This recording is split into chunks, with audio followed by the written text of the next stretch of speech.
جب لوگوں سے یعنی ایک بڑی اماؤنٹ وصول کی جاتی ہے تو لوگوں کی بھی ایکسپیکٹیشنز ہوتی ہیں، تو لوگ یہ سمجھتے ہیں کہ ہمارا اور ٹریول ایجنسی کا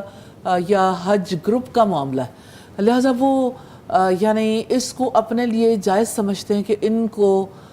یعنی مطالبات زیادہ سے زیادہ کیے جائیں۔ تو جب مطالبات کیے جاتے ہیں، جب شکوے شکایات کیے جاتے ہیں، جب بہت ساری ایسی چیزیں سامنے آتی ہیں، جب پھر اس کے بارے میں آپس میں بات چیت کی جاتی ہے تو سارا ماحول بدل جاتا ہے۔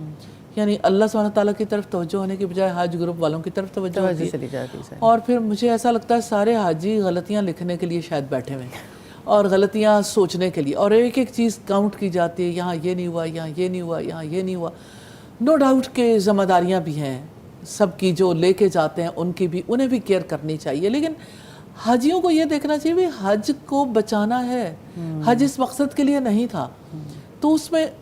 صبر اور کہاں جا کے کرنا ہے، نیچرلی وہ یہی زندگی ہے، اور جب مشکل آئے تو صبر کرنا ہے نا۔ اور باقی یہ کہ جب الجھیں گے، اور اب سوچیں الجھاؤ اتنا ہوتا ہے، مینا میں مار دھاڑ کا سلسلہ شروع ہو جاتا ہے۔ جی بالکل ایسے تو یہ یعنی حج تو سفر امن ہے، اور لباس امن پہن کے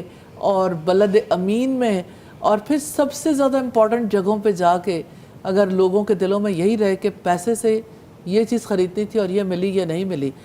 تو حج تو اللہ تعالیٰ کے ساتھ تجارت ہے۔ تو ٹھیک ہے، آپ ہماری آزمائش ہوئی،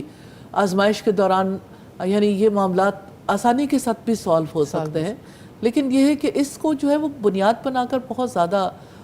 یعنی اپنے حج کی فکر کرنی چاہیے کہ حج بچ جائے۔ جی استاد، یہ بہت اہم بات ہے جس کی طرف آپ نے توجہ دلائی ہے، کیونکہ آپ ایکسپیکٹیشن بارز کو اتنا انکریز کر دیتے ہیں حج کو ایک اسپرچول جرنی کی بجائے۔ ٹھیک ہے، بہت بڑا ٹورزم بھی ہے، آپ دنیا میں لوگوں سے ملتے بھی ہیں، سب کچھ ہے، لیکن بہرحال وہ جانے والے کا آپ اینگل ذرا بدل دیتے ہیں، اس کو پھر چیزیں اور طرح سے نظر آتی ہیں، پھر وہ وہاں پہ جا کے ٹکراؤ کی کیفیت تھوڑی زیادہ پیدا ہو جاتی ہے۔ اصل میں حج گروپس کی وجہ سے، حج گروپس جو ساتھ لے کے جاتے ہیں،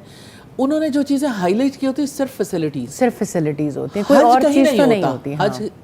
حج کو لوگوں کو یہ ہوتا ہے کہ اچھا ہمیں یہ فیسلٹی ملے گی، یہ ملے گی، یہ ملے گی، تو وہ ایگری کر جاتے ہیں کہ ہاں اس گروپ کے ساتھ ہم ٹریول کر سکتے ہیں۔ فیسلٹیز کو بتانا چاہیے، لیکن حج گروپ والوں کو بھی پتہ ہونا چاہیے کہ ان کی اصل ذمہ داری افضل حج کروانا ہے، اور اس کے لیے انہیں ٹریننگز بھی دینی چاہیے، اس کے لیے انہیں ماحول بھی پیدا کرنا چاہیے، کوآپریٹ بھی کرنا چاہیے، لیکن پہلے سے حاجیوں کی زیادہ ٹریننگ کرنے کی ضرورت ہے۔ ایک دن بلا کے ڈنر کرا دینا، یا ایک دن بلا کے یا 2 دن بلا کے اگر کچھ چیزیں جو ہیں وہ بتا دی جائیں، تو وہ تو ساری آپ نے لباس پہننے کی، احرام پہننے کی، یا اسی طرح سے سفر حج کے دوران جو ضروری معاملات ہیں، یوٹیوب پہ بیسٹ ویڈیوز پڑھی ہیں، اس کے لیے ضرورت ہی نہیں ہے کہ آپ ایسی ٹریننگ کروائیں۔ اصل چیز تو دل کی صفائی ہے اور دلوں کا تقوی ہے، اور حج میں جو لا رفث ولا فسوق ولا جدال، اس سے بچانے کی ضرورت ہے، اور نیکیاں کرنے کی طلب پیدا کرنا یہ ذمہ داری۔